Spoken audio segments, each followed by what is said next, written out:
goratzen naiz 3 istorio proposatu geniola Itziarri, eta hau aukeratu zuen. Eta bueno, hor lana izan zen hasiera batean nebenkaekin kontaktuan jartzea zen, guk nebenka ez genuen ezagutzen. Eta bueno, batzegon dokumental bat, Anar Pastorek edo orkestuta, eta egin genuen lehen lana Anar Pastorekin kontaktuan jarri ginen berarekin, eta Juan Jose Millasekin baitaren kontaktuan jarri ginen, zeren Juan Jose Millas liburu bat idatzi zuen nebenkari buruz. Beraiekin nebenkaruntz hurbildu ginen, eta nebenka hasiera batean nahiko,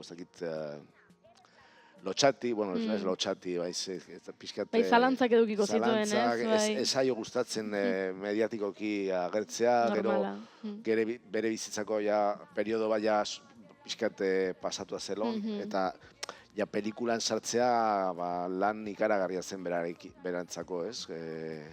Baina, bueno, lortu genuen konbentzitzea eta eroso sentitzea.